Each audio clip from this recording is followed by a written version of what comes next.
बनाए, लेकिन आपको अगर मंदिर मस्जिद का ही राजनीति करना है तो आप और बीजेपी में फर्क क्या है, ये आप उनसे पूछिए। भाई आपको अगर मंदिर मस्जिद का ही राजनीति करना है तो बीजेपी भी मंदिर बनाने का राजनीति किया और अब मस्जिद बनाने का कर रहे हो। और यही हुमायूं कबीर 2019 में बीजेपी का कैंडिडेट था। बाबरी मस्जिद वाला जो इंसिडेंट हुआ था वो 92 में हुआ था। तो 27 साल बाद आपको रियलाइज नहीं हुआ, जब 2019 में जिस पार्टी ने बाबरी मस्जिद तोड़ा था उस पार्टी के कैंडिडेट बनने के लिए आप गए दिल्ली, बीजेपी ज्वाइन किया, तब आपको रियलाइज नहीं हुआ और अब रियलाइज हो रहे हो। और जिसको मंदिर मस्जिद बनाना है, मेरा अर्जी ये है भाई सबको बनाने का हक है, कोई दिक्कत नहीं है। आप मंदिर बनाइए, मस्जिद बनाइए, गुरुद्वारा बनाइए, चर्च बनाइए, राजनीति छोड़ दीजिए। अगर आप पॉलिटिक्स कर रहे हैं, जनता की सेवा आपका एक लक्ष्य होना चाहिए। आप अस्पताल बनाइए, आप स्कूल बनाइए, आप यूनिवर्सिटी बनाइए, आप लोगों का हित में जो हो सकता बनाइए। धर्म अपना घर पे करिए, और जो बनाना चाहे स्वागत है, कोई दिक्कत नहीं है, लेकिन राजनीति ना करे। एक राजनीतिक नेता को मंदिर मस्जिद बनाना और उसके ऊपर राजनीति करना शोभा नहीं देता है।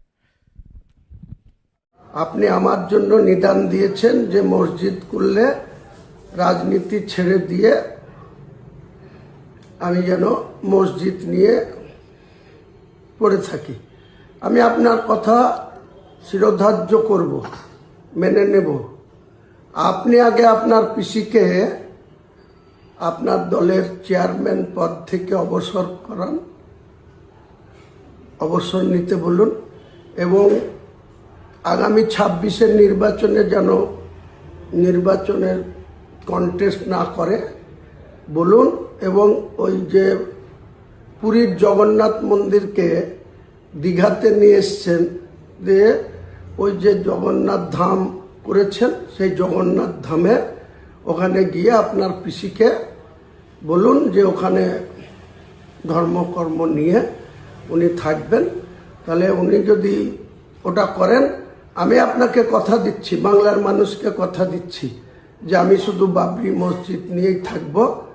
আর আমার দল, আমি যে চেয়ারম্যান, সেটা অন্য কাউকে দায়িত্ব দিয়ে আপনাদের দলগত বিরুদ্ধে আমরা রাজনীতি করব, আপনাদের ক্ষমতাচ্যুত করার জন্য রাজনীতি করব। আর আপনার যদি এত সাহস থাকে, জনসংযোগ থাকে, বাংলার নেতা হিসাবে, অল ইন্ডিয়া তৃণমূল কংগ্রেসের সাধারণ সম্পাদক হিসাবে মানুষের প্রতি আপনার আত্মবিশ্বাস থাকে, তাহলে আগামী দিনে আপনি বাংলার মুখ্যমন্ত্রী প্রজেক্ট ক্যান্ডিডেট হন, ভবানীপুরে বা নন্দীগ্রামে, যেখানে খুশি হন। বাংলার মানুষ আপনাকে নিশ্চয় যদি সমর্থন দেয় বা মেজরিটি দেয়, তাহলে আপনি বাংলার মুখ্যমন্ত্রী হবেন। আর এইসব না করে আপনার পিসি মন্দির করে বেড়াবে, জগন্নাথ ধাম করে বেড়াবে, দুর্গায়ন করবে সরকারি টাকায়, হিডকোর টাকায়। এই 29 তারিখে আবার আপনারা 260 কোটি টাকার আপনার পিসির, ওটা ব্যক্তিগত সম্পত্তি না, 30 হরিশ চ্যাটার্জি স্ট্রিটের সম্পত্তি না।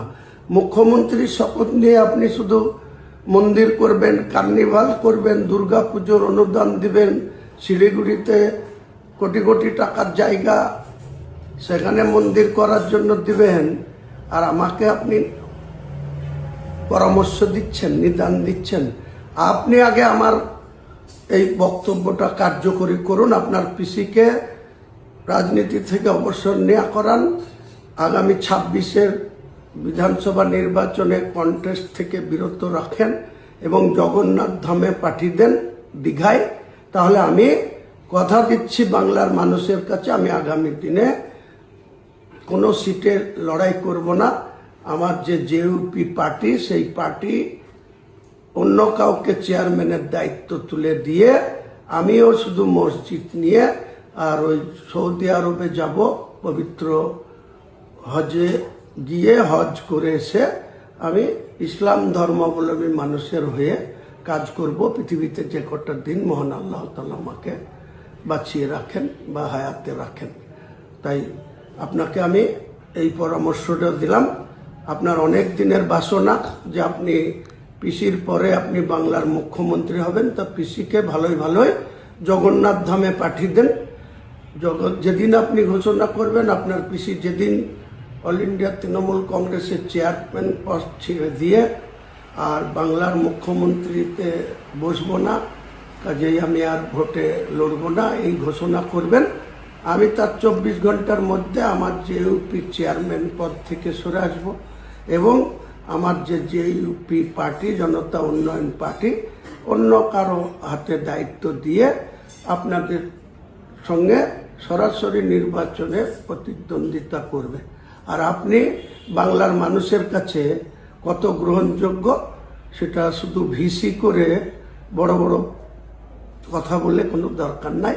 আপনার পিসির বেলায় আপনি এক ধরনের, আর আমার বেলায় আপনি নিদান দিচ্ছেন, এটা বাংলার মানুষ আপনাকে নিরপেক্ষ দৃষ্টিভঙ্গি নিয়ে এই কথা আপনি বলছেন না, সম্প্রীতি রাখার কথা বলছেন না। আপনাদের মধ্যে কত সংকীর্ণতা আছে সেটা আমি খুব ভালো করে জানি। আগামী দিনে আপনারা ঠিক জবাব পেয়ে যাবেন।